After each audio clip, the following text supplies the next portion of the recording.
Hello, everybody. Welcome. This is Joel Kahn, local cardiologist in suburban Detroit, welcoming you to tonight's plant-based nutrition support group exciting online lecture, live and sure to be vibrant.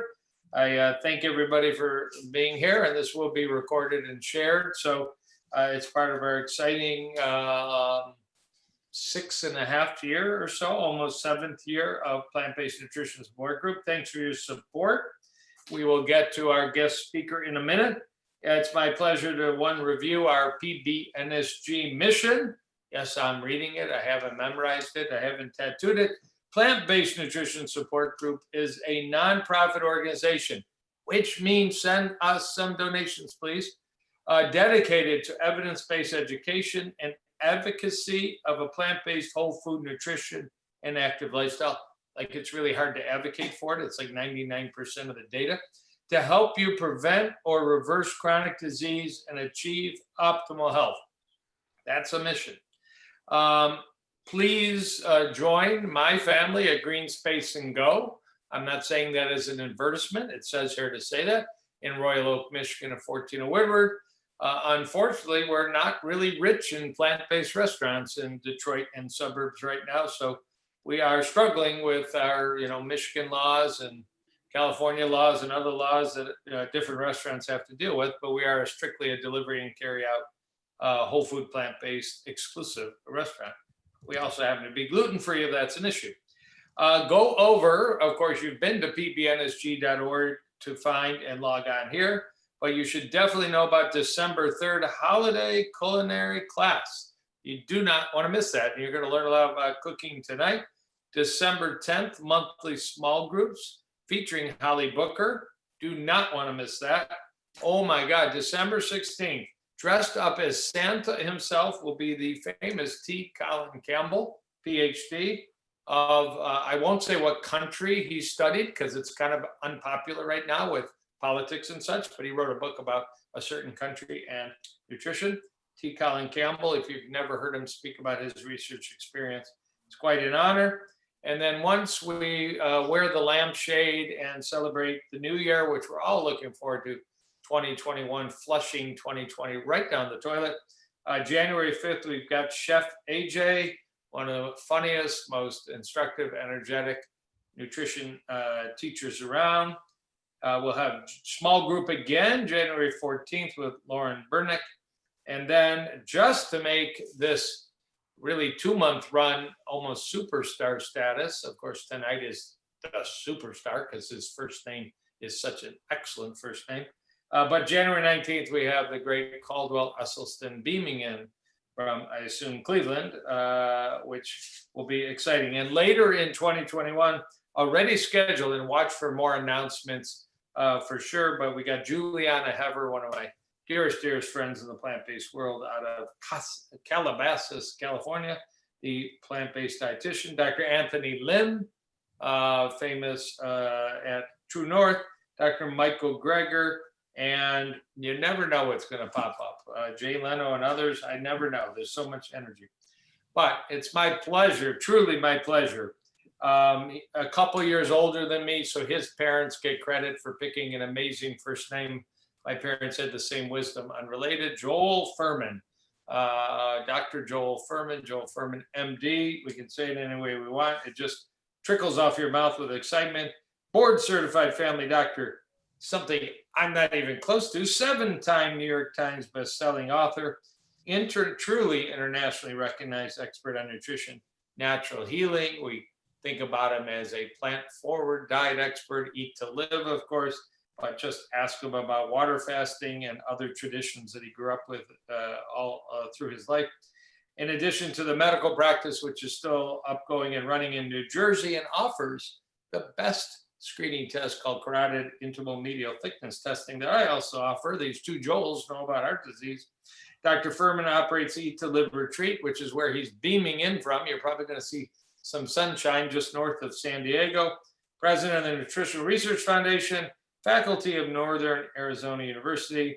He's been on 5 PBS wildly popular specials and has actually raised $50 million for PBS, which is such a great institution, and all the great programming that we see there.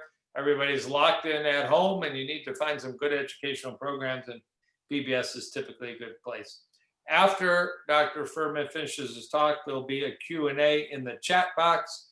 Everybody, if you look at the bottom of your Zoom screen, you'll see chat box, and you can type in questions like, what's a chickpea good for, or whatever you want to ask Dr. Fuhrman. So we thank everybody for subscribing to pbnsg.org as we approach our 7th year anniversary. It's a lean, mean operation. We do actually love the idea that you can make a little donation for the education, the recipes, the community, that we've had a shift from massive meetings to now all online, and hopefully we'll get back to a hybrid of both. The joy of Zoom, you don't have to wear a mask tonight if you're in a private home place. But Dr. Fuhrman is an expert on immunity. I don't know if we're going to hear about immunity, but we're going to hear about his world famous Nutritarian diet approach. Health equals nutrition over calories. So I will turn it over to my namesake and my mentor, Dr. Joel Fuhrman. Thank you for taking time out of your day. You could be playing volleyball in the sand pit, but you're here with us in Detroit and all over the world where PBNSG reaches. So I'm going to mute. Everybody should be muted except for Dr. Fuhrman, and we'll ask questions towards the end. All right. Well, nice to be here and visit with you guys again. I always have some lovely times and great friendships out there in your neck of the woods, and look forward to visiting you again in some point in the near future, and happy we could at least meet via Zoom. I thought today we'd review some basics of longevity science, and focus on some superfoods and how they tweak the diet to extend human longevity, and then spend half the time with some cooking techniques, methods, and recipes, and helping you design your menus with some principles and recipes and foods that I use to feed my patients and use for myself and my family. So with that as an initial introduction, and certainly looking forward to time for Q&A at the end, and you'll help guide me as to how much time we should go on for. Right now, it's 4:10, so we're starting good time. I presume that you'll let me know. I think that I should go till, we'll see how long this takes. Is there some flexibility in the time, in the ending time, and how long we'll allow for Q&A at the end? So you guys will help me with that. Maybe you could help me with the chat box or chime in. But let's get started with this, and I'm gonna hope for you to give you a greater understanding of some of the preponderance of evidence in modern nutritional science today. All right, let's get started with some slides. First of all, just to review the basics of my Nutritarian approach, it has to do with the most proven methodology that slows aging and extends human lifespan, and all species of animals for that matter. And that is just moderate caloric restriction in the context of micronutrient excellence. And that means eating less fat, less carbohydrate, and less protein. It means keeping our caloric intake at a favorable range to keep a low body fat.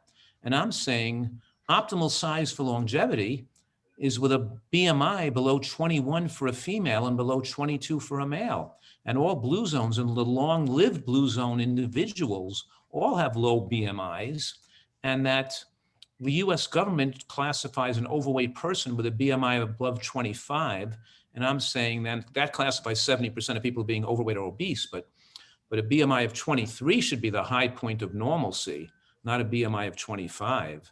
And keep in mind, if you use 23 as the demarcation line between normal and overweight, that makes 89% of Americans fit in the overweight category.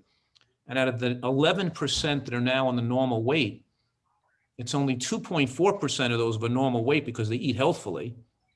The other 8.5% or so either smoke cigarettes or are alcoholics or have autoimmune conditions or have other diseases or depression or occult cancers or some medical problem that's keeping them slim. It's a very small percent of people that actually are eating even healthy by conventional standards with a normal weight. And when you have extra fat on your body like all Americans do, Then the fat cells spew out lipokines, cytokines, pro-inflammatory substances, reactive oxygen species, which activate aromatase, higher estrogen production, making for increased risk of breast and prostate cancer. And they activate angiogenesis promotion, increasing ability of cells to replicate abnormally and promoting cancer. And of course, fat on the body makes you more insulin resistant, and any carbohydrate you eat, you have a heightened insulin response. And insulin is a fat storage hormone that promotes, obviously, angiogenesis, atherosclerosis, and aging of the body prematurely. So we're talking about here getting micronutrient adequacy in the context of not overshooting your caloric needs. So those are the 5 words you have to write down and remember.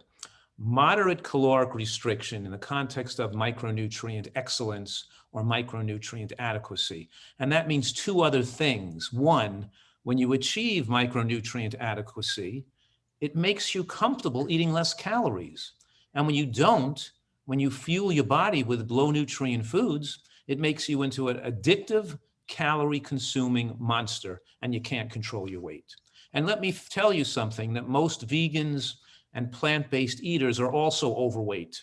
They are not healthy. They allow themselves to eat too much calories and too much low nutrient calories. And make no doubt about it, when you're pouring oil on your food or eating bagels and white rice and white potato and bread and pasta and all these low nutrient calories, and it might be the case, and probably, and for many people, that they put excess fat on their frame, and the excess fat is they're paying for that excess fat. They're not getting away with it. So it's having a negative effect on their health. So there's 4 principles here, but I'm just going over that first principle, and to give you that guidance that when you eat oil or when you eat white bread, these rush into the bloodstream in a bolus. The bolus means all at once. And the high rush of calories into the bloodstream stimulates dopamine receptors in the brain and has an addictive-like effect to make you more dopamine dependent, more dopamine insensitive, and desirous of extra calories. So when you're eating bagels and pizza and pasta, and rice, you're going to increases your drive to overeat calories. And that's where even over-exercising can be a negative aspect for health, because the over-exercising to running triathlenes and marathons will make you overconsume calories, and you'll stress your body with excess free radical production from the excess exercise and excess free radical production from the excess food you had to consume to accommodate the excess exercise. Excess eating is not the goal. It's to moderate our eating, and we moderate our eating with high fiber, high water content, high nutrient, bulky foods that make us feel satisfied without, obviously pushing up our calories too high. So I'm hoping you're understanding this principle. Just to reiterate that when you eat, let's say, a bean, it all doesn't get absorbed. The bean has a lot of resistant starch, and even though it's marked 200 calories a cup, only about 170 calories come in. When you eat a nut or seed, it's 175 calories an ounce. But unlike oil, all those calories don't come into the bloodstream because there's so much fat bound to the sterols and stanols that are carried out into the toilet bowl. So when you eat these foods like raw vegetables and beans and nuts and things like that, it feels like you're eating, let's say, 1,000 calories, and your appetite is adjusted accordingly, but those calories don't even come into the body. They're not even all biologically assimilated. What I'm saying right now, with the right portfolio of foods in your diet, you're satisfied with the right amount of calories, and it naturally calorically restricts you to a degree and keeps you slim. So unless you're fit and slim, there's no such thing as a healthy overweight person. Now, let's just say, for example, if I need my basal metabolic requirements with 1,500 calories a day, if I eat an extra 200, 300 calories a day, it's not going to turn into 20 or 30 pounds in body fat, because my body will speed up its metabolism by raising the respiratory quotient, the calories burned through breathing. It'll raise my body temperature. It'll raise my thyroid function as I consume extra calories. My body's metabolic rate will be sped up by the increased caloric exposure in an attempt of the body to burn off some of those extra calories so they won't all turn into fat. But you're making a deal with the devil here, because as you enhance your metabolic rate, you're aging your stem cells and your telomeres, and you're making your biological age be higher and your lifespan be lower. Now, as you moderately caloric restrict, and as I undershoot for the day a little bit, maybe I start to be a little hungry at night, or maybe I didn't, I ate more carefully today. And now my body wants to maintain this amount of body mass because I exercise regularly and you're active and your body doesn't want to lose weight. It wants to keep its most favorable weight. It has a set point, which is healthiest for it. So my body will resist losing weight by lowering its metabolism, by lowering the body temperature. I'll be cooler in the summertime, hotter. I'll be colder in the winter. I'll need to have like warmers in the ski slopes in my hands and feet, but I'll tolerate the heat better in the summer. But my respiratory quotient will go down. The calories won't be utilized, and my thyroid function will go down a little bit. And in the lowest half of thyroid function, the bottom half has half the heart attacks as the upper half of the normal range. And pushing your thyroid into the high rate of normal to lower your cholesterol or burn more calories is increasing the risk of developing irregular heartbeats, atrial fibrillation, and also heart attacks. We don't want to push our metabolism up. The average American thinks it's favorable to speed up a metabolic rate so we can eat more food and not get fat. But the exact opposite is true. We're aiming to slow down the metabolic rate, moderately so we can eat less food and not get too thin. And that's the secret to longevity. If you understand these concepts, if you take a peek at this slide, it's low calorie, high nutrient intake, enhances cell repair, suppresses abnormal genetic alterations that can lead to disease like autoimmune conditions and cancers, decreases free radical production, and slows the metabolic rate as it enhances DNA repair and stabilizes the stem cells and the telomeres that you can free to make you age slower. Now, just to review here, is that the difference between a short-term study and a long-term study is that there are certain studies that are done with smaller numbers of people, 50, 100, 200 people. Maybe they're done for a couple of years, 3 to 5 years. And they're looking at soft endpoints like weight loss, cholesterol going down, diabetes improving. And these studies give us generate hypotheses. So we can think, okay, now, how can we see where the short-term studies are corroborated with long-term studies with thousands of people, many thousands of people, who go on for decades looking at hard endpoints like death or heart attack rate or cancer deaths or something. So we can really see if given a person a statin drug that looks like they lower the cholesterol is really going to be favorable for longevity, or given a person a mammogram is really going to look like it's reducing, you think you're going to be helpful. But is it helpful if we look at these people under a 20 or 30 year period, thinking for how long they're living? Or what about, the same thing with keto diets or high protein diets, which may show some short-term benefits. And I'm saying now, I'm not presenting a lot of these long-term studies today. I've done that in the past. I'm just highlighting a few brief ones and a few new ones maybe. And here's a new study that came out just recently, a few months ago, that looked at dietary carbohydrate intake and mortality. And it showed the same thing the Seventh-day Adventist Health Study 2 showed. What the Seventh-day Adventists, what this study showed with a large number of people from many, with a meta-analysis, a prospective meta-analysis, which means you mix together all the data from a lot of long-term studies, so that more animal protein in the diet, more premature death, and more people following keto diets with carbohydrate intake below 30% had a particularly high rate of premature death.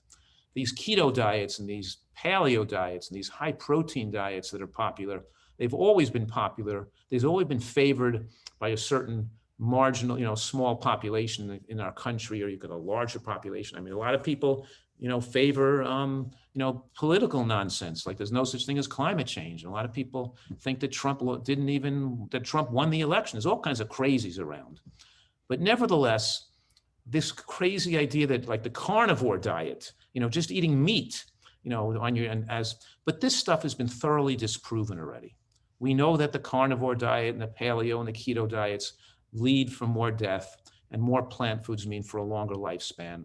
And the Seventh-day Adventist Health Study 2 and Health Study 1 and 2 is such a landmark study in the field of modern nutrition, because not only did they have large numbers of people that they followed for more than 2 decades, more than 20 years with large numbers of deaths, but they follow people who follow vegan and near vegan and pescatarian and lacto and vegetarian, and more animal products and less animal products.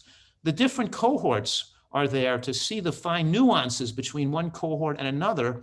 And the most fascinating information from that study too showed more animal protein, more premature death, and actually plant-based diets that were higher in plant protein had more propensity or more ability to enable people to live longer life. So more plant protein, we're talking about hemp seeds, edamame, quinoa, pine nuts, broccoli, black beans. We're talking about higher protein plant foods, not a macrobiotic, not a rice-based diet, not a potato-based diet, but a diet with good amino acid variety, had more lifespan with nuts and seeds, and we'll talk about that more too, that there's no questions here in the fact that we're seeing evidence coalesce where all the studies are showing the same thing, and we have more corroborating evidence. So there's very little controversies left in modern nutritional science if you want to look at the data in detail. So to review what I've discussed already so far, it's that we have longevity proteins like SIRT1 and AMP kinase that stabilize our stem cells to be there when we need them in our 80s and 90s as we approach 100 years old. We need those stem cells and increase telomere, prevent telomeres from degenerating. And we can do blood tests today or swabs in your mouth, and we can see that for example, my biological age now at 67, my chronological age is 67, but maybe my biological age is only 55 on a telomere test. And your biological age may be, maybe your chronological age is 50, but maybe your biological age on a telomere test shows that you're 70, who knows? So the point I'm making is we're finding out that we can actually change our biological age. And we can take your telomere that reflects you're a 70-year-old and turn it down to you're a 60-year-old telomere person now. And you can do that by what you eat. We can adjust this with longevity proteins that's stable, that maintain telomeres in stem cells for use in later life and protect you from the process of premature aging. And what activates these protein, lifespan enhancing proteins the most, these longevity proteins, are a high phytochemical intake from a wide variety of colorful plants, that full rainbow of foods, of plant foods in your diet, regular exercise, and moderate caloric restriction, skipping a meal once in a while, and particularly not going to bed on a full stomach. I would be amiss if I didn't say that most critical longevity principle is finish your dinner early and let your meal digest for 3 or 4 hours before you go to bed at night. So you want to finish eating dinner early. That's the most important fact with time-restricted eating and longevity, is not eating your heavy meal today right before you go to sleep at night. And likewise, the longevity proteins that shorten our lifespan, the mTOR is associated with 100% of invasive cancers, that's exacerbated and shortens lifespan and creates oxidative stress and reactive oxygen species and makes your telomeres age faster and depletes your stem cells and increases your inflammation. And of course, it's animal protein, excessive calories, and high glycemic carbohydrates, of course. And if you really want to age people and make them get cancer, you mix high glycemic carbohydrates with animal protein foods like pizza or burgers or macaroni and cheese or macaroni and pasta and meatballs, or you eat American diet, which is I always say the diet designed to kill us by ISIS, because it's so full. It does all the things we shouldn't do, the worst of any diet in the history of the world and anywhere in the world today. Now, I wanted to just take a little deviation right here and say salt is salt, which means I don't care if you're eating salt from the Himalayan mountains, from the Rock of Gibraltar, from the bottom of the Black Sea or the backside of the moon. It's still over 2,000 calories per teaspoon, not per tablespoon. And it's amazing that the American Heart Association has these recommendations that are in the American College of Cardiology that are so stupid to believe. They say that if you have heart disease and high blood pressure, you should cut your sodium intake below 1,500 milligrams a day. In other words, what they're saying is, if you're smoking cigarettes your whole life, wait till you go to a doctor and he diagnoses you with COPD or lung cancer and then stop smoking. Like, right? You hear what I'm saying right now? They wait till you go to a doctor and he tells you you're sick and then you cut back. That's the stupidest recommendations in the world. It should be everybody shouldn't be eating that because salt increases microvascular hemorrhaging. It weakens your endothelium. Over years and years of use, it predisposes you to hemorrhage and breakage of the blood vessels and hemorrhagic stroke. And you know who's at highest risk of hemorrhagic stroke? The vegans with the lowest cholesterol. Because the atherosclerotic process that causes embolic stroke caused by clots increases risk of hemorrhagic stroke, which is a more devastating type stroke anyway, where the fragile blood vessels in the brain break open and bleed into the brain. Let me say that one more time, just to be clear here. What I'm saying is that the type of stroke most Americans get are the clot-based strokes called embolic or ischemic strokes.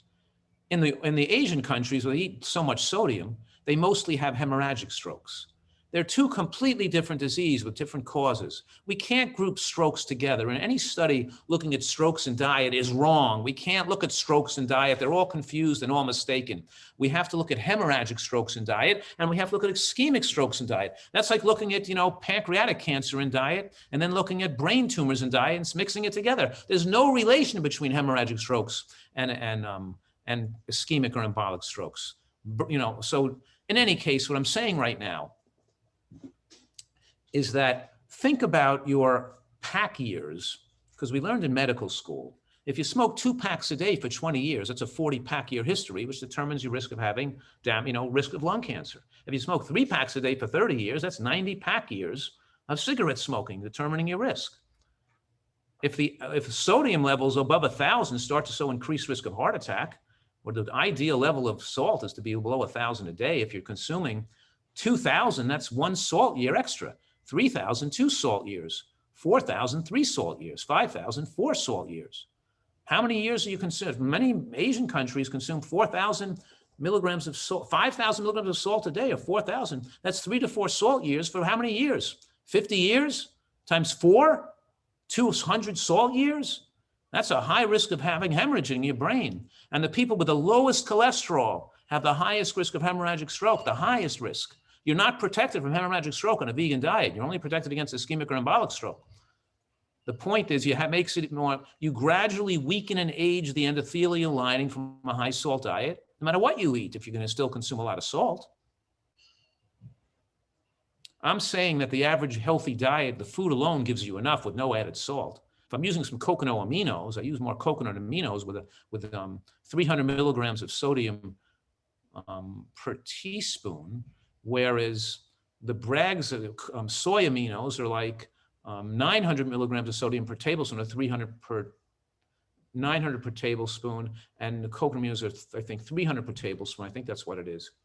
So if you're going to use a flavoring, you're better off using coconut aminos with lower seasoning of salt. But I'm using any of that, hardly ever using any of that stuff anyway.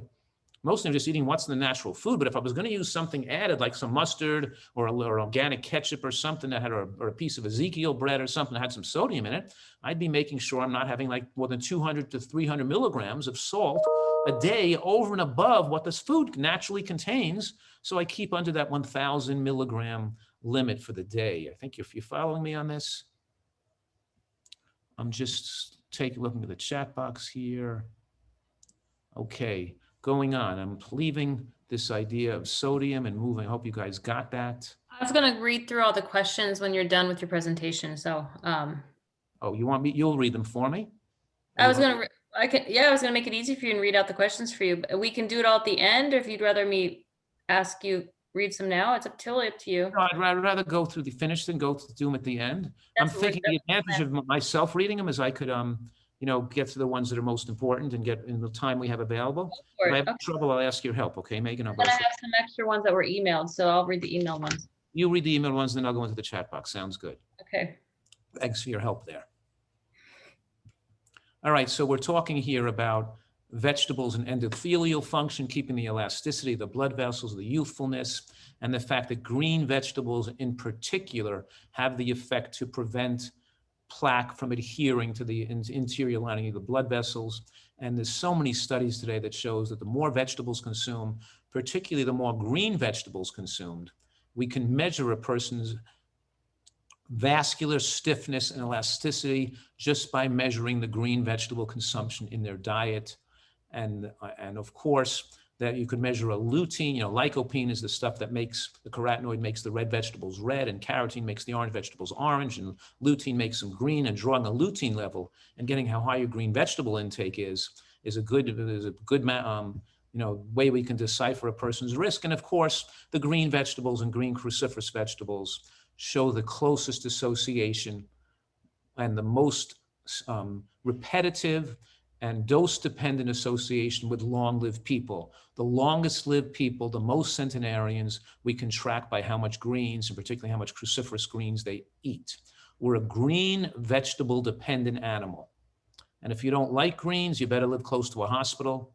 Not that that's going to help you anyway, but the point is that our cells are dependent on green vegetables for normal function, and our immune system and our production of, and our white blood cell count and the inflammation, we could say the NRF2 transcription protein that activates the ARE, the antioxidant response element that heals the cell, removes toxins, repairs broken DNA crosslinks, fixes methylation defects. All these accumulative aging and damaging effects on cells that bring us closer to cancer are reversed by the cellular machinery when you're exposed to sufficient amount of green vegetables, in particular green cruciferous vegetables. And us nutritarians and plant-based eaters around the world, we remember to put some green cruciferous on our salad and to chew it really well, to recognize that we're eating magic here, that we're putting these incredibly great tasting healing foods in our body. So we put some watercress or arugula or baby bok choy or chopped baby kale or something on our salad, and we chew it in our mouth to a liquid, not going to miss any drop of those nutrients, because the ITCs, the isothiocyanates, and there are maybe scores of them that have beneficial effects on human longevity, are not in the vegetable. They're formed in the mouth as you're chewing the vegetable. And they're formed because they combine the glucosinolate in the center of the vegetable with the myrosinase enzyme in the cell wall, and you form as much ITCs based on how many cell walls you break down with your teeth. So are you going to eat that salad with the arugula on top, or the baby bok choy on there? Or are you going to just swallow it down, chewing 10% of those green cells? Or are you going to try to focus and really make sure you don't swallow that mouthful of salad until you fully liquefied it in your mouth, so you can elaborate all those beneficial nutrients that prevent cancer? Remember, the myrosinase enzyme is heat sensitive. And if you throw those vegetables in a pot and cook it, you'll deactivate it. Meaning it's ever so more important to eat that salad every day. My mantra is have one big salad every day as a main dish, and it can't be the size of a bowl of soup. It has to be bigger than that, because you want to have room to eat lettuce and enough cruciferous greens, and put red onion or scallion and other things on there with a nut and seed-based dressing to facilitate the absorption of these anti-cancer compounds, because you absorb 20 to 50 times as much of the phytochemicals that prevent cancer when you use nuts and seeds in that meal, as opposed to eating a salad with a low-fat dressing. The same thing is true with onion, because the alliinase enzyme in onion also is heat sensitive.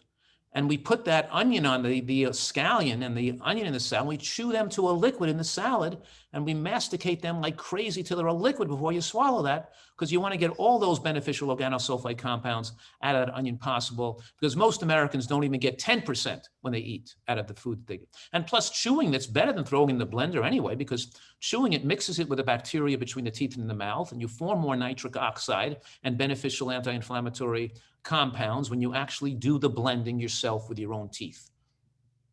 So GBOMS is my acronym to review with people these foods that have the most scientific association with the reduction of cancer. And we can throw a dart at any of these foods. The greens we're talking about. We're talking here about beans and onions and mushrooms and berries and seeds. These foods that maximize your health, and trying to include all these foods in your daily dietary portfolio, because they have such amazing protective effects. Here's, for example, a Nurses' Health study, just the consumption of beans twice a week, just 2 times a week, beans lowered risk of breast cancer by 24% compared to women not eating beans. Imagine, they give you for every tablespoon eaten, they extend lifespan like 10%, and you get if you eat enough beans, I guess you live forever. But the point I'm making right now The same diet of beans are the lowest glycemic carbohydrate. They win the prize for the carbohydrate with the most anti-cancer nutrients, the most resistant starch, the most slowly digestible carbohydrates, the most polyphenols, the most inositol phosphate, which prevents breast cancer, cancer cells from replicating. In other words, and they're the lowest glycemic load at the same time of all carbohydrate choices. For lunch, I have a big salad with some chopped, greens and raw vegetables on it. I'll put my nut and seed-based dressing, maybe a healthy Caesar made with cashews and hemp seeds and some roasted garlic and a little bit of, pesto, a little bit of, seaweed or kelp in there. So we make these incredibly delicious dressings, which you're going to learn about here if I have time. And then I'm going to have a bowl of vegetable bean soup. And the vegetable bean soup, to get my beans into me, if I'm not going to have the soup, I'll put more beans on the salad. But the vegetable bean soup, I'm going to show you how to make that too, is that we took the onion and the greens and we blended them in the blender to puree them before we cook them. So we break down the cell wall to activate the myrosinase enzyme to form the beneficial isothiocyanates before we put them into the soup to cook. If we put them into the soup to cook first and then we blended it, or though you didn't blend them and you just put them in the soup to cook, you would deactivate the anti-cancer benefits. It's called my anti-cancer soup, Dr. Fuhrman's anti-cancer soup, because I tell you how to cook it, how to prepare it to maintain those beneficial nutrients in the food preparation process, which we're going to go over tonight. And of course, a high glycemic index diet with people eating pasta and bread and white rice and white potato and sugar and honey and maple syrup increases risk of breast cancer. In studies across the land, across the world, and here in this study, this Nurses' Health Study too, by 87% high glycemic diet with people eating honey and sugar and all those things, increasing risk of cancer by 87%. And likewise, that enzyme myrosinase has a corresponding enzyme in the onion called alliinase with 2 L's and 2 I's. Alliinase, you get triple points in Scrabble for that with 2 L's and 2 I's. And that, when you cut an onion, it makes your eyes burn, right? And you get the sulfenic acid form, and that's when all the beneficial nutrients are being formed simultaneously. We want to finely chop that onion, but better yet, put the onion in your mouth and chew it to a liquid before you swallow it. And then you liberate all these beneficial sulfides and create all these incredible MSM and all these incredible anti-cancer compounds that lower blood sugar and lower blood pressure and have an anti-inflammatory effect and of course, angiogenesis inhibiting effects.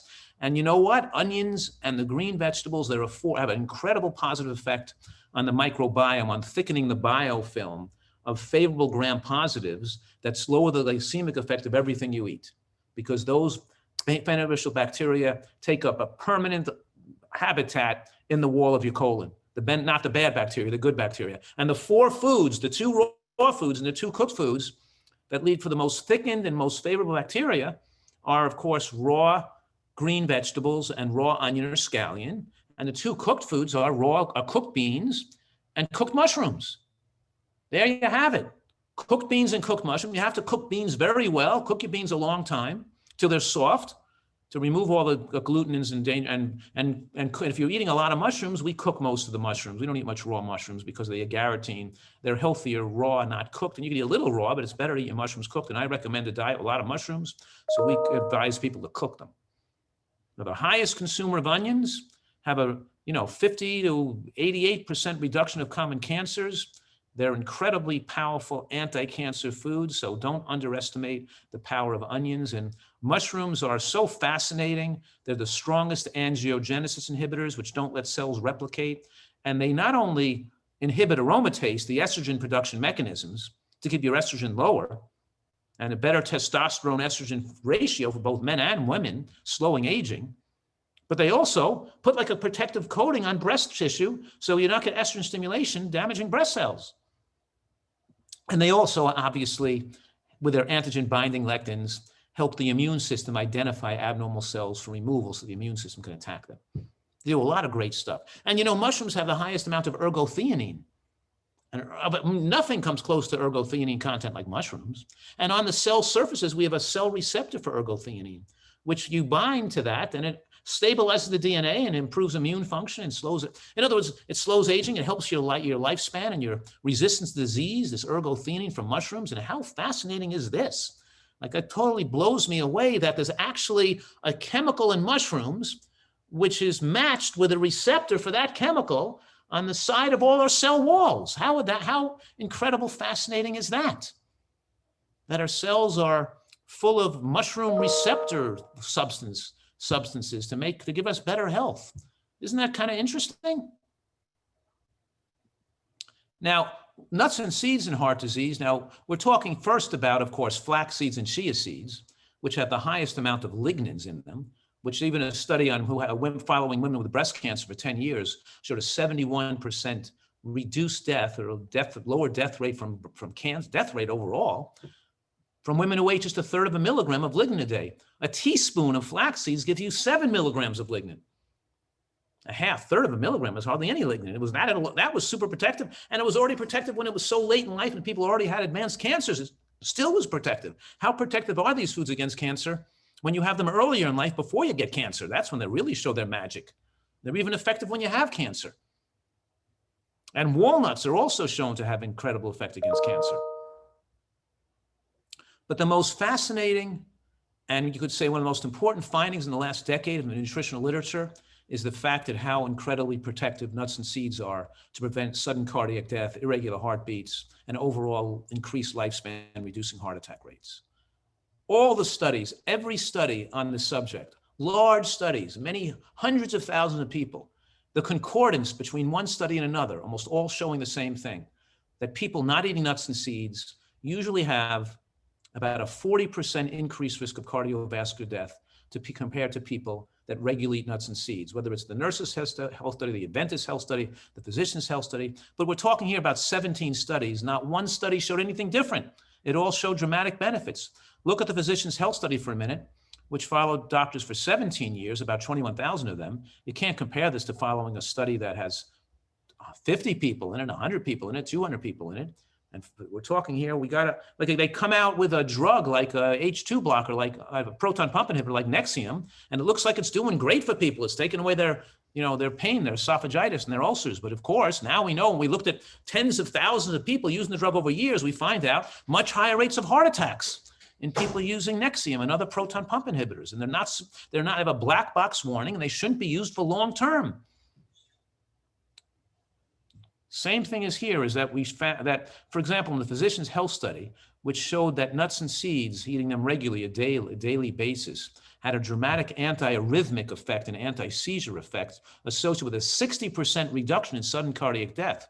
They did this study so carefully, they even did autopsies on the people who died in the studies to ascertain their cause of death, to see if the nuts and seeds were causing reduction of clot, reduction of arrhythmia, or what was the cause of death in which nuts and seeds were having such a large effect. And they went back and even interviewed people who were witnesses to the deaths. And they found that nuts and seeds had an incredible effect at reducing risk of arrhythmic deaths, of irregular heartbeat related deaths. Whereas saturated fats are pro-arrhythmics, deficiencies in fatty acids and membrane lipids increase the risk of irregular heartbeats and can afford calcium overload, all types of influence on the fact that nuts and seeds, because the fat is stabilized and not absorbed like oils are so rapidly, and it's not cooked and heated and rancid, that nut consumption is associated with a reduced risk of atrial fibrillation, improvements in endothelial function, and other benefits that reduce sudden cardiac death. They also lower cholesterol, by the way. The sterols and stanol bind cholesterol and pull it out into the toilet bowl, and they actually have an affinity for binding oxidized LDL, which oxidized LDL is the bad actor. That's the major worst factor that causes heart attacks, and you can measure a person's risk of having a heart attack in the near future by seeing the HSCRP, the myeloperoxidase, and the oxidized LDL, all these inflammatory markers that keep you at high risk of COVID when you're overweight and spewing out inflammatory substances, the higher white blood cell count, which reminds me to mention that nutritarians and very healthy eaters have low and even very low white blood cell counts. So don't let your doctor alarm you if your white blood cell count is 2.5 or 3.2, and he says, you may have cancer, I got to send you to an oncologist for a bone marrow biopsy. And you say to your doctor, you get the bone marrow biopsy, not me. I've got a normal 2.8 white blood cell count is normal for a healthy eater. What I'm saying right now is that whole range of normal between 5 and 10 is almost abnormal. And a healthy white blood cell count should be between 2 and 6 or something. You know what I mean? So we're looking at an unhealthy diet as unhealthy people as to why they think the white blood cell counts are better, higher. And I'm saying to you right now that lower white blood cell counts are associated with longer life, slower aging, and that's how you become a centenarian, is by having the reduced inflammation. But in any case, I was saying before that, the fascinating effects it has on nuts and seeds, not just sucking fat out into the toilet bowl, but they cause a fat exchange mechanism where they suck out the bad oxidized fats, allowing the better fats to come in. So they have a fat replacement effect, where fat is moving from the bloodstream into the digestive tract and carried out into the toilet, and other good fats are coming in. And when we don't overeat calories, we can burn any excess omega-6 fats for energy, maintaining the omega-3 for better omega-3, omega-6 balance on our cells anyway. What I'm saying here is that not only the meta-analysis, but the Adventist Health Study 2 is so marked with these benefits, because they showed that whether people were vegans or non-vegans or near vegans or pescatarians or whether they ate animal products, more omnivores, and whether they had more animal products, whether they were Asian or black or white or Caucasian or old or young or men or women, in all cohort study, more nuts and seeds made for longer lifespan and less nuts and seeds made for shorter lifespan, increased all-cause mortality, including cancer, and of course, dramatic effects of reducing heart attack deaths. So any diet trying to take the nuts and seeds out of their diet is already outmoded and disproven. There shouldn't be any discussion or controversy, because that's completely disproven at this point in the history of nutritional science. Okay, once you're agreeing that we need some nuts and seeds and variety in the diet is beneficial, and it's not good to eliminate whole categories of food and take all the fat out of your diet, thinking a diet that low in fat is beneficial, which it's not. It's actually hurtful to go below 15% of calories from fat. Nevertheless, we still want to pay attention that I'm not just throwing all cashews into the recipe. I love cashews. I'd love to make all the dressings with just cashews. But if the dressing has cashews, I'm going to put half hemp seeds and half cashews. And I'm going to try to have that, at least a third, but even preferably a half of my nut and seed intake to come from the high omega-3 containing nuts and seeds, like hemp, flax, chia, and walnuts. And so I'm putting almonds in the recipe. I'll put almonds and hemp seeds, and I'm putting pecans and pecan spices and cinnamon and nutmeg. I'll put a little bit of hemp seeds in there because, hemp seeds they're great as far as their protein content, and they're great as far as their omega-3 content, but they don't have much flavor. They're kind of a very bland flavor. They take on the flavor of the other food you're making it with, like tofu does. And so we can utilize to an enough omega-3 balance in the nuts and seeds we're choosing, and a nutritarian diet with its emphasis and utilization of greens and beans and nuts and seeds dramatically lowers the glycemic load of your diet, keeping your blood glucose as favorable, and improving your diabetic and cardiovascular parameters, including your inflammatory markers, and of course, the endothelial blood flow and all the things we measure. So the general guidelines, which I'm advocating here, is to eat a lot of raw vegetables, a big salad every day, have your cooked vegetables in the evening, maybe your raw vegetables for lunch every day, and have beans in a bean burger or a bean chili or a bean dish, or we put them in soups. And I usually have a bowl of vegetable bean soup every day with my salad for lunch and a piece of fruit for dessert. We structure the diet so the dietary skeleton is very reproducible for people. So they know that for breakfast morning, they're going to have some seeds with a little grain like quinoa or oats, just a little bit, just a couple of tablespoons really, and a cup of berries or pomegranate or loquats or kumquats or guava or something that's a low sugar fruit. They know they're gonna have that little bit of seeds with some either unsweetened soy milk or plant milk. Looking at a rabbit over there jumping by, listening to this lecture. Anyway, and there's coyotes here like crazy, by the way. And by the way, when you look at the coyote poop, it's all full of seeds and berries and all kinds of stuff. They don't use many animal products as you thought. I become an animal poop expert. Hey, what happened there? I lost my screen. Oh, sorry, give me a second here. I don't know what happened just now, but it went to, yikes. Your general guidelines. What happened? Your general guidelines. Can you see my screen back again? Can you guys Yes. see me? Okay. We're back okay? Yes, we can see the Yes, screen. You can see the screen. We see general guidelines. General Yeah. guideline. Good. You're seeing beans. Oh, it's just me. You're saying it's just my screen that went bad, not yours. Yes, we see your slideshow. Okay, great. Terrific. I like your comment about animal poop expert. That made me laugh.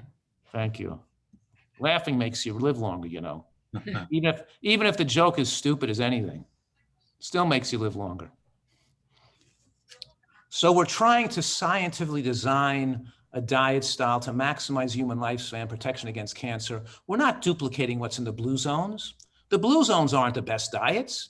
There are areas of the world where culturally and historically ate certain foods, that healthy foods that were available, better than what Americans eat by far. But we're using science and the data from the blue zones. So we do the best in each blue zone does something else that's good. Not one blue zone diet does everything that's good. We can dramatically push lifespan way up further than a blue zone diet by using these foods with the dramatic anti-cancer benefits we're talking about here. Well, I lost my cursor. That is weird.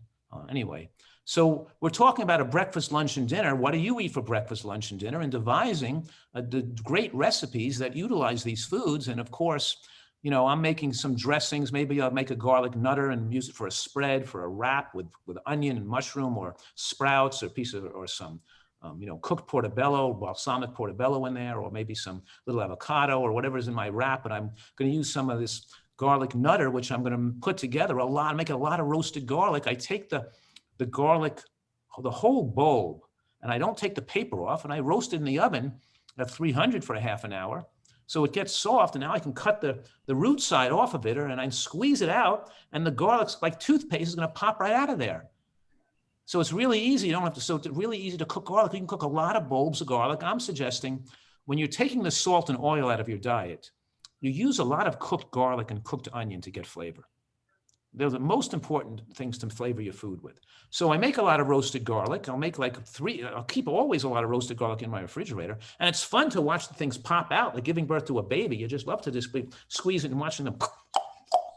So exciting to watch them pop out. It's so easy to make it. And then you might mix that with some cashews and hemp seeds, little non-dairy milk and a little nutritional yeast. And you can use it as a spread or a dressing or a dip. But what I do is I'll mix that with a little balsamic and a little mustard to make a garlic Dijon, or I'll put a little, tomato sauce and tomato paste in there, a little bit of cut up sun-dried tomatoes. I'll put a little cut up sun-dried tomatoes in with a tomato sauce to thicken it and mix it in with, make a marinara dressing, adding a little fig vinegar to it, or I'll make a pesto for my sandwich or something by adding some basil and 1 clove of raw garlic and a squeeze of lemon to it. I can turn that garlic nutter, which is mostly garlic and a little bit of cashews and hemp seeds. I can turn that into into 5 different other recipes, Some of my favorite dressings, like my orange sesame dressing, just to peel some really good tasting navel oranges and mix them with some cashews and unhulled hemp seeds and a little blood orange vinegar and a squeeze of lemon. That's one of my most favorite dressings. Now I'll take the unhulled sesame seeds and I'll toast them a little bit in a pan for about 90 seconds to enhance the flavor a bit. And then half of them I'll blend into the dressing, and the other half I'll sprinkle on top of the salad, maybe with some little mandarin orange slices, or maybe with some pomegranate arrows in the salad, mixed in, or some strawberries put in there to make a little fruity salad. I can change that dressing into a mango-based dressing, or a guava-based dressing, or a passion fruit-based dressing, just by using guava, passion fruit in there and I can use a little cashews and hemp seeds, a little blood orange vinegar, a little passion fruit vinegar, or a little pomegranate balsamic with the pomegranate Ariels. We can change these dressings around, and you can become very creative, making super healthy and delicious dressing. Another dressing I make a lot is my Russian fig, where I'll make a tomato-based dressing. When I use a tomato-based dressing, I usually pick a dark vinegar, like a black fig vinegar or balsamic vinegar. And I'll take usually almonds and sunflower seeds, or almonds and hemp seeds with the pasta sauce. And you know how they make those pasta sauces and those tomato sauces? They're so thin and watery. I might put it in a pan on a low heat to cook it up to remove some of the water. But what I really love to do is grow a lot of tomatoes in my garden, grow a tremendous amount of tomatoes, plum tomatoes, all different types of heirloom tomatoes. So I can't possibly eat them all. And I freeze a lot of them as they're picking, so I can get big batches of sauce on my stove cooking down for like 8 hours to really make the sauce much thicker than you can buy in a commercial sauce. And I'll put a little mushroom and basil and and dill and oregano in there, but I'll cook it down and I'll blend part of it in the Vitamix to crush the seeds of the tomatoes.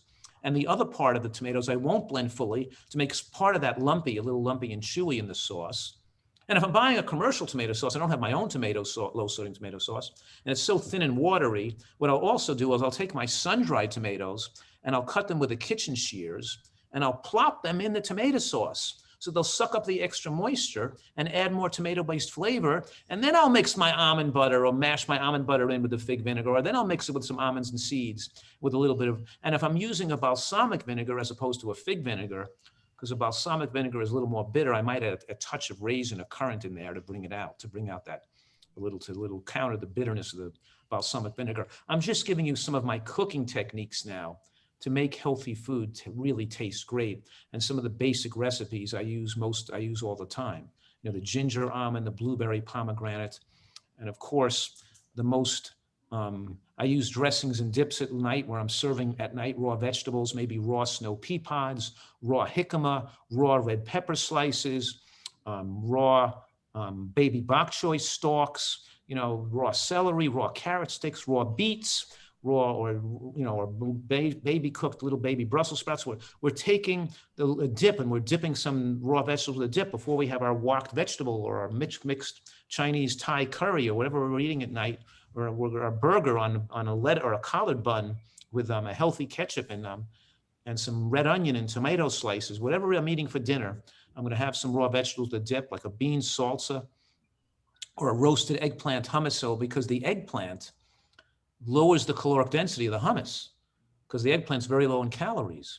And when you roast eggplant in the oven, and it's a fresh eggplant, it tastes sweet. Matter of fact, eggplant tastes good when you just scoop it out of its skin and just sprinkle some cinnamon on top and maybe some fried onion on top. And we're talking about water sauteing onion. Occasionally for a holiday, I might dry saute an onion, but no oil. I'll get the secret to making the onion saute taste good is to get the pan very hot. You got to get a super hot pan. You don't want to throw onion on a pan and then have the pan warm up. The onion will stick to the pan. But if the pan is really hot, so you put the little bit of water, a tablespoon of water on that pan, bouncing off the pan, and the onion bounces off the pan and keeps from sticking to the pan as you're cooking it under very high heat until it glistens. With a holiday meal, I may even not put the water in. I'll just take the dry onion on a real hot pan. So I'll cause a little bit more browning effect. We don't really want to brown foods for health effects. But for a holiday meal, I can get a little more sugar or a little more glistening and browning of that onion, which I'll serve over the baked eggplant with some cinnamon, maybe a little currants in there. But I'll put those cinnamon tainted eggplant slices on top of the salad. But here I'm making the eggplant and mixing it with the chickpeas and the sesame seeds with a lot of roasted garlic. And the secret ingredient here is the fresh shredded horseradish on top. That makes it taste really good. And you can use this for a dip, or you make the bean salts. And the secret ingredient, of course, in the bean salsa, of course, is a little bit of almond butter in there. And of course, a little bit of currants or raisins. We prefer currants, not raisins. And they have to be organic. Raisins and currants are heavily treated food. So you don't want to only eat them organic, and they're quite expensive. But the reason currants are preferred is because they're so tiny, they disperse the flavor through the dish much more evenly. So it's not like with some spoonful of the chili or the salsa, you're going to get a taste of a currant on your spoon, but or a raisin, and sometimes you wouldn't get that taste. But with the currant, you have a little bit of that little touch of sweetness dispersed better, so you can use less of the dried fruit and still get the flavor to disperse into the gourmet dish you're making. And I was mentioning before this Nutritarian Caesar, which gets the most stars on my website at drfuhrman.com. This is the most loved dressing. And you don't have to put all these ingredients in. It's still good with just some of these ingredients. It gives you the idea of how to cook and how to make great dressings, because here we mix the firm tofu. And of course, I usually use a lot of extra firm tofu to make, dried tofu jerkies with tomato sauce, or extra firm tofu to make burgers or or to make a chili where you have that tofu texture, which we freeze the extra firm and then we crush it when we take it out of the freezer so it comes into little lumpy pieces like meat. But here we use a regular firm tofu with the cashews, a little hemp seeds, with a lot of bulb of roasted garlic, with a little bit of raw garlic, and you add in a lemon juice and some celery stalks or celery juice, a little bit of low sodium white miso or coconut aminos and some Dijon mustard, a little bit of date and a little bit of kelp and some nutritional yeast, and you have the most incredible dressing. But be careful not to use too much kelp unless you're serving it for 10 or 15 people, because kelp is 150 micrograms of iodine per 1/10 teaspoon, and you shouldn't be regularly going over 300 milligrams of iodine a day. So in other words, we want to make sure you don't overdo the kelp to overdo the iodine, but you still can use a little bit of kelp as perfectly good and delicious in the dressing. So this is a very loved dressing. You don't have to have all those ingredients. And right now, of course, I'm looking at the clock. It's about 5 o'clock, so I can go. I really want to go into how to make the anti-cancer soup, so you understand how to make a delicious soup. But once you understand how to make it, you can make 20 other recipes that are takeoff or somewhat different. You can make a sweet and sour cabbage lentil with prunes as the sweet and vinegar as and apple cider vinegar as a sour. You can make a million different soups, but go over this principle of the anti-cancer soup is the methodology we use to prepare the soup to maintain the nutrients. And that is, you put the water in the pot, purified water. You took the beans and you soak them overnight. You mush them in the water to get any dirt or rock out. You strain the water out and use fresh water to cook the soup now. You cook those beans and you're timing it from when they first hit the water, and they have to be in the water at least 2 hours. So start the beans in the water first. Take the split peas and put the split peas in a second small pot, because they're not going to take so long to cook. So we don't want to put them in the main pot, because when they're done after 30 minutes or so, we're going to blend them into our blender of Vitamix and cream the split peas to add to the smooth, creamy base of the soup. We don't want the peas lumpy, but we wouldn't want to add them to this main soup pot, or rather we have to blend some of the beans, which we want the azuki beans to be lumpy, because we want the soup to have two textures, the creamy, smooth texture and the lumpy crunch, the lumpy, chewy texture as well. And we get also the lumpy, chewy texture from the chopped shiitake mushrooms we use, stem and all. We cut the little black portion off the stem, use the whole stem and the whole cap of the mushroom, add a lot of those to the soup. But anyway, I put the pot up to, I put the beans in the pot, I get the flame on, and now I pull out my juicer. And I juice a whole 5-pound bag of really nice, fresh, organic carrots, at least 2 stalks of celery. If I have a centrifugal juicer, and I don't have the auger juicer or the which isn't going to, I may take the pulp from the juicer and compress it with my hands and push it back into the juicer a second time to get another cup or 2 of juice out of the pulp that with the first time it's going through the juicer, it didn't get it all out. So I get all the juice out. I pour that into the soup base because it gives me an incredible good flavor as a stock. And you could use some carrot juice and some celery juice and some, of course, low sodium vegetable stock added to that too if you want. But and then I'm going to put into the pot now. But by the way, now I'm taking my juicer and cleaning it and putting it away. My kitchen is clean. I'm taking out my green cruciferous, and I'm probably going to pick mustard greens or turnip greens or broccoli rabe or some green, not kale. I'm not going to pick kale because my family eats so much kale already, and it's so mild tasting. We serve it in all kinds of different ways. So I might pick something else that they don't usually eat as much because I want them to get variety of cruciferous in the diet. And I'll pick maybe some collard greens or mustard greens or turnip greens from the garden. And I'll use the broccoli leaves off the broccoli plants, and I'll use the kohlrabi leaves, not just the kohlrabi bulb, and I'll use the cabbage at all stages. But in any case, I don't throw them in the soup like I used to. I blend them in the blender while they're raw with just a little bit of enough of the liquid from the soup I pulled out with a ladle so I can keep the myrosinase enzyme intact. I don't want to mix onion with that. I want to take that blender full of creamed greens now, raw greens, and I can pour it into the soup now to add to the base of the soup because the heat would have destroyed the myrosinase if I had put them into the soup first. But now that I blended it first and allowed the chemical reaction to occur in the blender, now I can add it into the soup to be cooked. And now I take the leeks and I cut the little stem off the leek, the little frizzy hairs off the bottom and 1 inch of top off. I cut it down the middle. I open it up. I wash it, remove the remove the sand that's deep into the leek. I make it nice and clean, and I'll throw my onion and leek in the blender together with shallots if I want, or scallions, or anything I want to put in there. In the onion family, I mix the onion family with the onion family because it uses that alliinase enzyme, and I cause this chemical reaction to occur by ladling a little soup liquid in there, just a little bit, not too much to dilute the chemical reaction. So your blender becomes a chemistry set, blowing off sulfenic acid. Don't put your eye over it, you burn your eyes. And now you can take this blended material and pour that into the soup to cook now. And then you clean out. And then, of course, by that time, I can pull the zucchinis out of the soup to put in the blender to puree them and add them back to the soup. And my split peas are done. Half an hour has gone by and I could pick the split peas out of the pot. I don't have to clean the blender, leave it dirty and put the split peas in there and blend the split peas and then pour that into the soup base. And now I'm ready to chop up my cremini and oyster or trumpet or shiitake mushrooms and blend a little. Oh, well, by the way, when I put the split peas in the blender, I added a little bit of cashews and hemp seeds, just a small amount compared to making the soup, huge soup pot, like it's a giant pot of soup over maybe 2 burners, but I'm adding a little bit of nuts and seeds in there just to give it a creamy mouthfeel. It's like giving it a really delicious flavor. Actually, we had this soup yesterday. It was so incredibly delicious. And then a little bit of Mrs. Dash or my Dr.Fuhrman's veggie zest to add some more flavorful spice, but not so much veggie zest or not so much Mrs. Dash so you feel the peppery taste being too hot. You don't want the soup you just want to have a hint of pepper. Just the fact that it's there, but it is not hot at all because there's so many competing flavors and delicious flavors. You don't want to overpower something, the flavor profile by making it too spicy because you lose some of those low flavor profiles that are so important and so delicious in making this fantastic soup. I want to hear from you. If you make this soup, it took some effort to make it, but it's the most delicious and healthy soup in the world and you got to try it. And I went through making it with you, imagine like in my magic kitchen here. It's getting dark, I got to put a light on, because I wanted to make sure that you knew how to make it properly. Excuse me a second.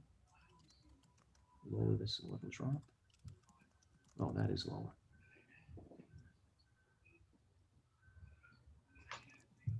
Okay, just getting a little light on here. So it's becoming, let me put the light in the room too. Give me 1 second.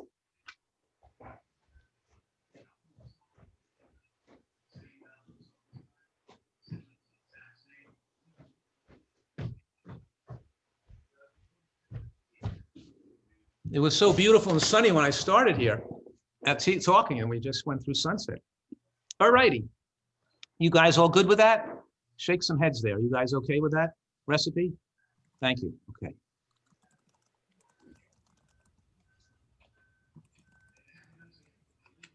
I always lose my cursor. Oh, thank you. Oh, that went backwards? So good fun. Where is my... Oh, I got it. Dr. Fuhrman. Yeah. Dr. Fuhrman. Yes. Can you tell me a little bit more about the veggie zest? Your veggie zest, what is that? Oh, veggie zest is just like a dried nutritional powder, like a healthy seasoning mix that has like onion and garlic and some spices in there and and soy and pea powder. It has just a little bit, it's just like a flavoring to make like a soup. If you're in a rush, you put some in a glass of water, it gives you a little bit of a soupy broth. It's like adding to the soup base, the flavor of the soup base. You know what I mean? I have one called tomato zest. It's more spicy and tomato, and the veggie zest is more like veggie base. It's more like a soup base powdery mix. You know what I mean? It adds some flavor to a soup. And they make low sodium powdery seasons like Mrs. Dash's one too. And that has a little more pepper than mine. Mine's more mild tasting. You follow me? It's not spicy at all. My tomato zest is a little bit more spicy. And in this soup, I use a mixture of Mrs. Dash with a little bit of veggie zest. And it has a great subtle flavor to the undercoating of the soup. All right, going on here. There's a split pea lentil soup, which obviously we put some frozen corn in the soup, and this is pretty much some toasted pine nuts on top, and I use those Mediterranean pine nuts, not the Chinese pine nuts, which really make a great flavor, and sometimes I'll make a cabbage split pea lentil, and I'll add a lot of cabbage to the soup, and sometimes I'll make a sweet and sour split pea lentil by putting a little bit of apple cider vinegar in, maybe a couple of prunes in there to make it a little sweet and sour to change the flavor up. So we're making very interesting tasting soups and dishes. So to review what you're learning here, using tomato paste, organic only in glass, soaking dried fruits, and you like prunes or dried nectarines, or using dried, sun-dried tomatoes to thicken and flavor things, using dried mushrooms, using a lot of, put cinnamon on everything, and use those gourmet flavored vinegars too, to add flavor. Like you want a great, to make a salad dressing, don't just stick to basic balsamic, vinegar. Try some of the salad dressings with passion fruit vinegar, or pomegranate vinegar, or black fig vinegar, or blood orange vinegar. It's a whole delicious flavors profiles that you can get from eating your salad to make eating salads absolutely wonderful. All right, and then we make a chili by mixing the extra firm tofu and freezing it. And then you take it out of the freezer and let it defrost a little bit, and then you can crumble it with your hands into like chopped meat, because it stays more rubbery and in small pieces. And now you can mix that with your beans and your kidney beans and your pinto beans. And I like to use a lot of fresh soybean, which we soak and then cook into the chili. It has a very great flavor profile. And soybeans, as you guys are probably aware, have superior effects at blocking breast tissue from estrogen stimulation. And the E2, they bind to the estrogen receptors in bones, increasing bone mass. So while they have a positive estrogen effects on the bone, but a negative estrogen effect on the breast. So the soybeans are great to use in your chilies. And of course, put a lot of cinnamon and a little bit of black currants in there, organic black currants, to put a little sweetness to the chili. You want to usually counter the spice and maybe a little garlic nutter in there too, a little roasted garlic in the chili. Make an incredibly delicious bean chili that you can use keep in your refrigerator. And when you use tomatoes and vinegar into your sauces and lemon, you're gonna get the acidity in there to keep it in the refrigerator so it keeps for the whole week, right? The secret here is that if you're making a homemade nut milk or a homemade dressing and there's no vinegar or tomato or lemon in there, it's only gonna last 3 days. You make a nut milk, you gotta get rid of it in 3 days. But the minute you start to put lemon and vinegar in it and tomatoes in it, then it can last for 7 days, because it keeps it more acidic. Okay, then you go to your garden, you pick all the greens and you dehydrate them, and you dehydrate and make green chips. Are so delicious. You can't buy these green chips in the marketplace because they put too much sauce on them, and you're eating all sauce in your mouth and no chip. When you make them yourself in one of these dehydrators, you can, you put the green leaves, you mix it with red onion, and you make a sauce, a thin sauce with apple cider vinegar and cashews and hemp seeds, and a little almond milk. Don't forget the hemp seeds when you're using the cashews, right? And a little nutritional yeast. You make this sauce, and you just toss the whatever leaves you pick, the kale, the collard leaves, or the broccoli leaves, the pea shoots. You mix it all together with the onion. You lay it out in those trays, and you dehydrate it for not too many hours. I would dehydrate it at 120 for about 10 hours, because you want the green chip, 8 to 10, you want the chip to be a little touch moist, not totally dried out commercial chip. You don't want it to be like dry, like a bone dry, which then sucks the water into your digestive tract and makes you thirsty.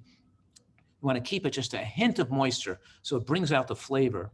But I'm going to usually dehydrate for 13 hours when I'm making a dehydrated tofu pizza. Then I'm going to cut the super extra firm tofu in thin slices as I can cut. That's like 5 slices for every block of tofu. So I have 5, and I put them close together on the sheet, cover them with a thick tomato sauce, pile that tomato sauce up real high, and dehydrate that for 13 hours. The tomato sauce hovers, shrinks right down over them, and they get rubbery, like a hard chicken bone or something, whatever it is you're eating, it gives you the real mouthfeel. You're chewing something meaty and tough, and you get to eat these tofu, these extra firm tofu dehydrated pizzas, which are great too.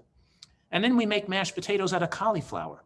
We take the cauliflower and mix in the garlic nutter, a roasted garlic, a turmeric, maybe a little chopped spinach, fresh or frozen spinach. And I might throw a little potato in there. I might make a dish for like 6 to 8 people and throw a little bit of new red potato in there just to give it a little bit of, you'd be amazed how just a little bit of potato added to a dish that's 80% cauliflower gives you that incredibly delicious, like you're feeling you're eating the most delicious mashed potato you ever ate in your life. And you're not even getting that glycemic effect because the cauliflower is so low glycemic compared to a potato. And our California cream kale makes that kale sauce that my kids were raised on, of course, where you're just mixing up, the hemp seeds of soy milk with some onion flakes and cashews and hemp seeds. And I might put some red onion on top or scallion on top of there and drizzle some of the thick tomato sauce on top of that California cream kale sauce. The white creamy sauce is really good with the onion and scallion and a little of that thick tomato sauce drizzled on top. And then, there's lots of great recipes for burgers, to use tempeh and to use the tofu and to use beans and to use oats and to use all these ways you can make burgers. And here's a great one we love that's made with oats and tofu and beans and walnuts and tomato paste. We just mush that all together. And we put a little of the roasted garlic nutter in there. And we put the mushrooms, a lot of mushrooms in there. And then we serve that with a healthy, low salt, low sugar ketchup with slice of red onion, and between 2 leaves of lettuce and a collared lap. And if you're using a healthier bread, like an low sodium Ezekiel bread or something, don't eat the whole burger bun. Just take that top of the burger bun and cut it in half and just use a half of the half. So one burger bun, one Ezekiel burger bun, it could be for 4 burgers. Or use a pita, a whole wheat pita, an Ezekiel pita, or a wrap that has very little bread in it. But we serve it here at the retreat where the people are trying to lose weight. We serve them the burgers right on the lettuce wraps and the collard wraps with the ketchup, with ketchup with ketchup and mustard and onion and tomato slices, and people just love them. Going into desserts, we have time for a few desserts. My favorite dessert is just plain, ordinary vanilla ice cream. We call it vanilla ice cream, and we usually make it with walnuts. But on special occasions, and sometimes once a month, I make it with fresh cut macadamia nuts. So I take the macadamia nuts in a bag and I bang them with a hammer, opening up those nuts and mixing them with the real vanilla bean powder, not fake vanilla extract or fake vanilla flavoring, but real ground vanilla beans. Super expensive, but it's worth it. And you mix it with the little nut and frozen down. You don't need any sweetener in there. You don't need a date in there. It's just perfect the way it is. It's just creamy and incredibly delicious. It's better than ice cream people think they can't live without, which is so sweet and sickeningly sweet. And you can taste like bleach and chemicals. And here's ice cream that really tastes great with 3 simple ingredients. And you want to make cocoa, put cocoa nibs or cocoa powder in there and add a little bit of date to make a chocolate ice cream, you can. And then we make sorbets with a little slice of unsweetened pineapple in there that was soaked overnight in orange juice. And then we mix it with frozen strawberries and a little orange and a squeeze of lemon, makes a great strawberry sorbet. And we make the mango coconut ice cream. The coconut gives it a great mouthfeel.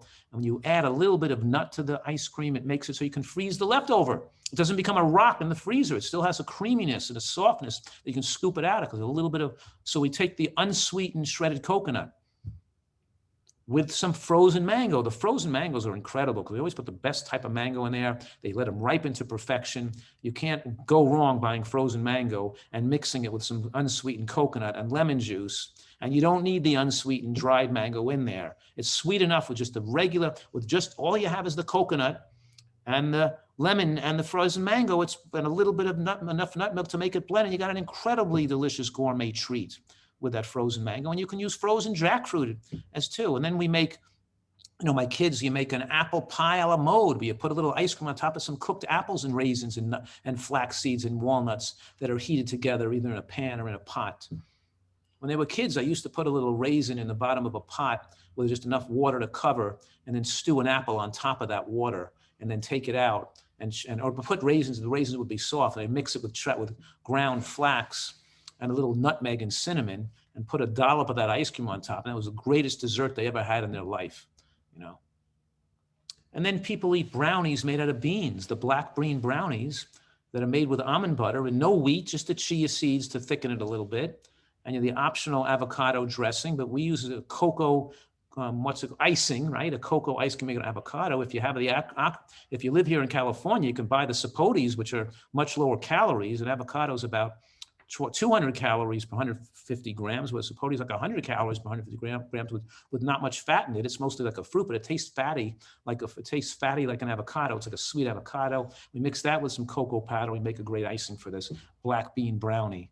All right, so wrapping this up, I hope you got some good cooking ideas tonight and some new interesting preparation methods to understand some of the principles of a Nutritarian diet, and my latest, most up-to-date book with more than 2,000 scientific references for those of you who want to go into this a little further, is Eat for Life, which has just been, I heard, voted today as one of the top books for 2020 by Barnes & Noble or something like that. Anyway, it's on the New York Times, and it made the New York Times bestseller list as well. So, and that's obviously my 7th New York Times bestselling books, which I'm very blessed and grateful for so many people who've across the country that have, so many millions of people that have bought my books. And that's really where I enabled me, obviously, to, get more, get more opportunities to speak and do these Zoom conferences and speak to audiences across the world, and so many, which I'm very, very grateful, obviously, for the opportunity to reach people so they can improve their health. And that's the greatest thing, that we can improve our health, have gratitude for the incredible, delicious taste of the food, and the emotional and intellectual satisfaction, knowing we're eating the great tasting food that's going to extend our longevity at the same time. And it's satisfying, and you don't have to eat tremendous amounts. You eat the right amount, keep yourself slim, be physically fit, and enjoy your life to the fullest. That's what, and this is it just makes people more happy, and hopefully we'll get more people onto plant-based eating that could possibly save the human race so we don't become extinct from all the people burning up our environment and destroying the planet. That's the, obviously, and this is all. So we're at this point in human history, we've all got to become fighters and save the survival of our species and our planet, which is trying to be destroyed by so many people. Okay, I will turn into the chat box, and Megan, I guess you can ask me some questions if you want, and can skim through the chat and see. How much longer do you want me to go? It's 5:23 now. I'm in no rush, but what's good for you guys? Marion, do you have any input on that? I mean, we usually keep this to an hour and a half, but any thoughts on that? Yeah, well, I think it's up to you, Dr. Fuhrman, and if any attendees want to stay, that's perfectly fine. If they want to leave, so it's up to you. Yeah, we could stay at least 10 more minutes just to get some Q&A done, okay? I have a question. Dr. Fuhrman, thank you very much. Thank you very much. Strawberries has been one of my favorite, berries to eat. But as you know, recent reports indicate that it's one of the most highly toxic insecticides in strawberries. So where are we gonna be? What do you think about that? I haven't touched a conventional strawberry in 15 years. I only eat organic strawberries. So they're very heavily treated with fungicides, so they don't get rotten in the supermarket. They have a higher shelf life. You have to eat organic berries. Now, when you buy the frozen blueberries, they don't have to be organic, because the Wyman brand, for example, don't put any pesticides or fungicides on the berry. They only can't use the term organic because they put some fungicide on the plant when it's very young to develop new plants.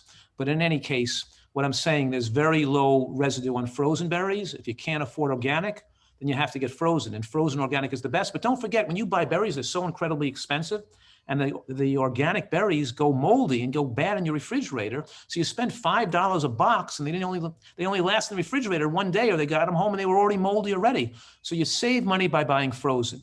So they're 1/3 the price. Frozen organic's the way to go, but even frozen non-organic is much safer than fresh non-organic. Did you follow all that? Yes. Yes. Yeah, I have a question. How do I get your recipes or the tricks that you said, like how to create the dressings and all those things? Well, I shared with him a lot of things tonight, but you can buy one of my cookbooks, like the Eat to Live cookbook. Okay. You can. I have 100 great recipes in this Eat for Life, my recent science book. Has more than 100 incredible recipes in it. And people go to my website, and just to let you know that on my website, in my members section, there's more than 1,700 recipes that are organized by type and food and searchable and rated by the members as well. So we have an absolutely unlimited amount of recipes that are phenomenal. And there are also some contributions from world-class chefs like Martin Oswald from Aspen Pyramid Bistro, who has one of the first Nutritarian restaurants in the country, and a lot of famous people and incredible contribute their recipes there as well. So we've got but I would suggest any one of my books is great, but I would suggest either this book, Eat for Life, is a good start because it gives you the science, or if you just want a straight cookbook, get the Eat to Live cookbook as a good basic starting place. Okay, and what is your website? It's drkhan.com. Just kidding. drfuhrman.com. Okay. I accept that. No problem. drfuhrman.com. Dr. Fuhrman, I have a question. I actually am curious about it as well. Her doctor's, she's GI issues. Her doctor prescribed her the low FODMAP diet, and she's wondering how can she eat G-bombs and a whole food plant-based diet when she's supposed to do the low FODMAP diet, and most of those foods in low FODMAP are vegetables and beans and grains. And onion and potatoes. Usually we never give a person to stop all the FODMAPs. We usually figure out which one they're sensitive to. To just eliminate them all is kind of ridiculous. But usually we give people, it's usually they're having a trouble with digesting beans, and we have to get that in smaller quantities, not eliminating them totally. So we're doing very small amounts to get used to them. And most people with inflammatory, with irritable bowel syndrome just do better chewing better and eating less food. Well, then we maybe go to 4 small meals a day, eating much less food at a time, and you do much better. And we avoid, obviously, take away the dried fruit and some of the, give them only berries is the only permissible fruit. So they're cutting back on fructose dramatically, because some of these people are just fructose sensitive from those years of eating such a high glycemic diet. And once they're able to reduce their bacteria, get the right bacteria in there by slowly increasing the foods we're talking about, they can get out of that problem. Okay. But yeah, you don't just eliminate everything anyway. You got to figure out. I wholeheartedly agree with that. Like the people who say, I don't do well on a vegan diet, I got to eat meat. So then they wind up having diet nothing but meat. It's like they go from one extreme to the other. But anyway. All right, go ahead. Should I go to the chat box? You have a few more for me, Megan. Well, I have a lot of these questions you've tackled in your presentation. So I'm trying to go through because some of them, like I said, you've answered in your question. Any particular advice for a colon cancer patient? Oh, by the way, what I didn't say, and I'd like to add, is that brown rice is also treated with arsenic, and hard to get low arsenic brown rice. So I'm also not an advocate of brown rice. I want people to eat farro and quinoa and other grains and not have a primary rice diet either, because white rice is too glycemic and brown rice is contaminated at this point. What about black rice? Consumer Reports didn't say that Consumer Reports did the studies on this stuff.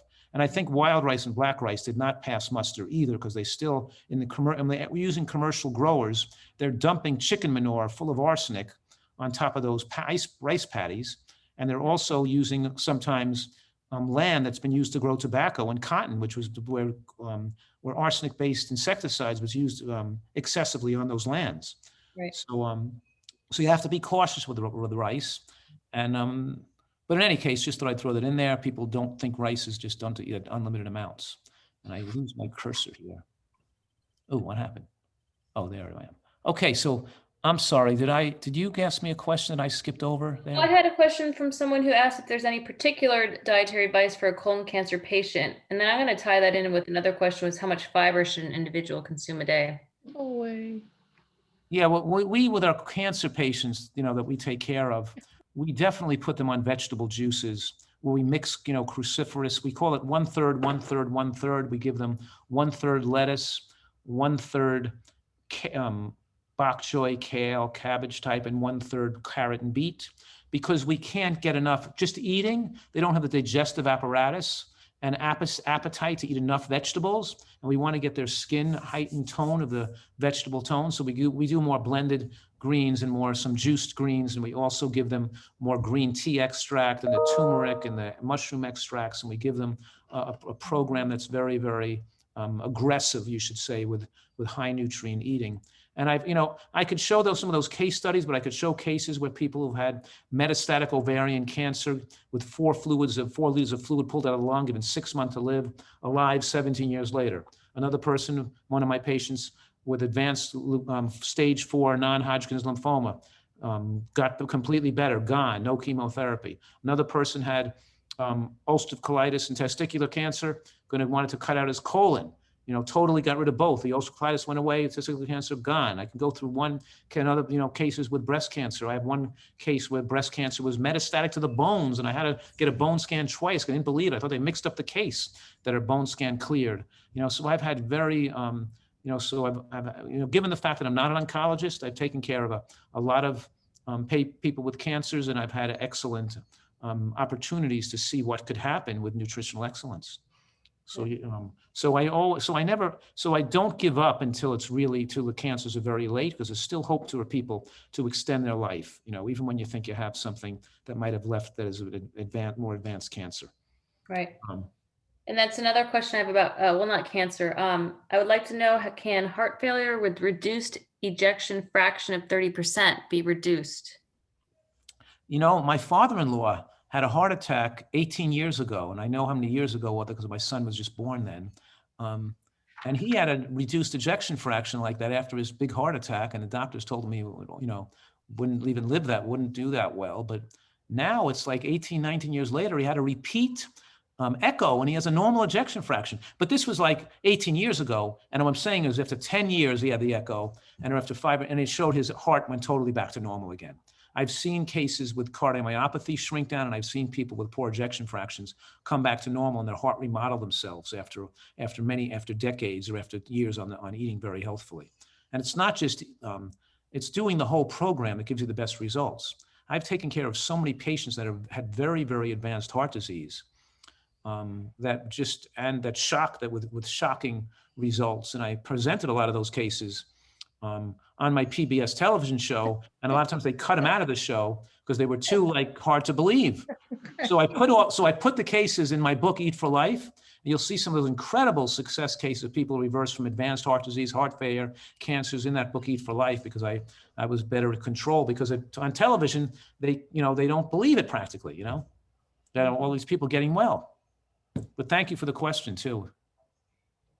We got a question that just popped up. Should I avoid nuts to lose weight? I mean, you spoke about nuts and seeds being healthy. I think that probably boils down to calories in, calories out. Right. I'm speaking out that the avoidance of nuts make it harder to lose weight if you eliminate all nuts and seeds. But in any case, what I'm saying right now is the elimination of nuts and seeds from the diet makes your diet not as cancer protective, not as protective for longevity.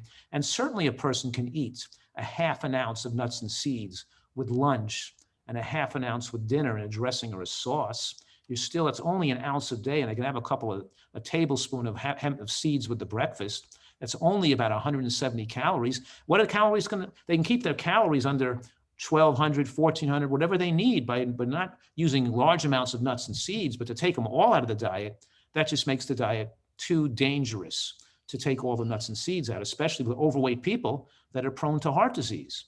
So I always tell people, this is very important to remember this now.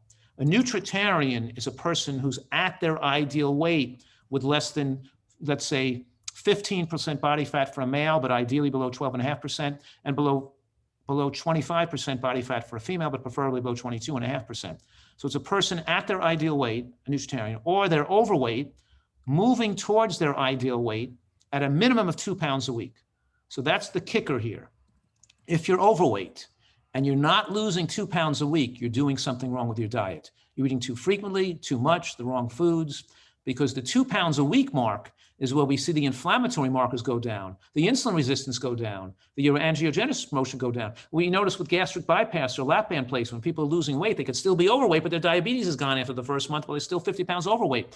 The point I'm making is all these dangers I'm talking about of high inflammatory markers and dangers from being overweight, which is measurable in the blood, the measurements start to improve themselves before the person lost all the weight, as long as they keep the weight loss up to 1 kilogram a week or more. Did you follow that? So you adjust the diet to make sure you're doing this properly and lose weight. Don't let nuts and seeds sabotage your weight loss. You're not eating handfuls of them. You're controlling what you eat to make sure if you're overweight, you're losing 2 pounds a week. You guys got all that? Sense. All righty. Why don't we do one last question? I have a list of questions that came in before your presentation, but I think you tackled most of them on my list. So I'm scrolling through the chat box to see what you haven't covered. Eat my menu for breakfast.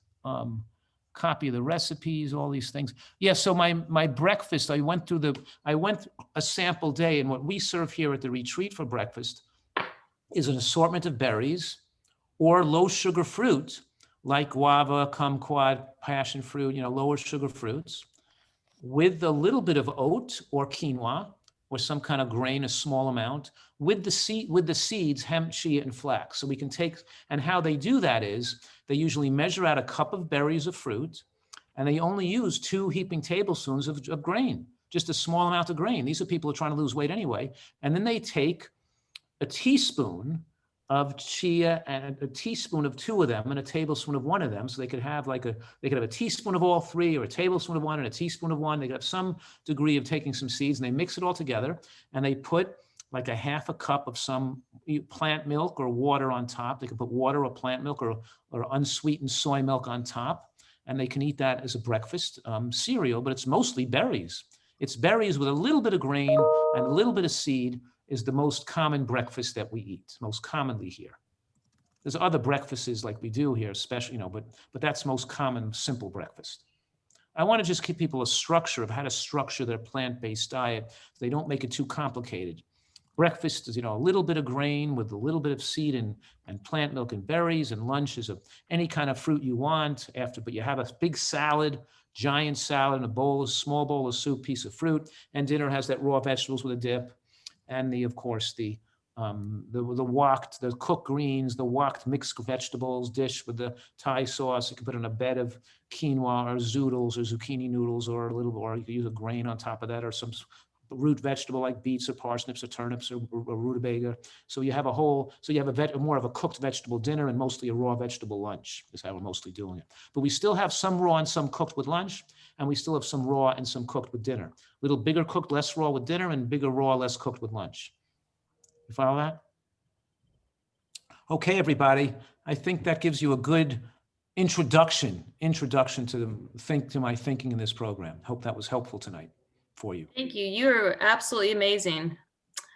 Thank you so much. I have a question, Dr. Fuhrman. If people want to ask you a question that hasn't been answered this evening, did they just go to your website, Dr. Fuhrman? Yeah, I have an Ask the Doctor forum where people ask me personal questions and other questions. They have to join the website, and they can become a member, and then they can communicate with me directly and my medical staff. That way, it keeps me in contact with people all over the world who want my advice. You know what I mean? Otherwise, it just gets inundated with the same question over and over again, which enables you to read the questions other people ask me, or search for the question that may have. So if somebody's asking me, what about which is the best type of flaxseed, or which is then I can answer it one time, and you know what I mean? So it makes it quite simple for that. So in any case, that's a good way if you want me to be in contact with you.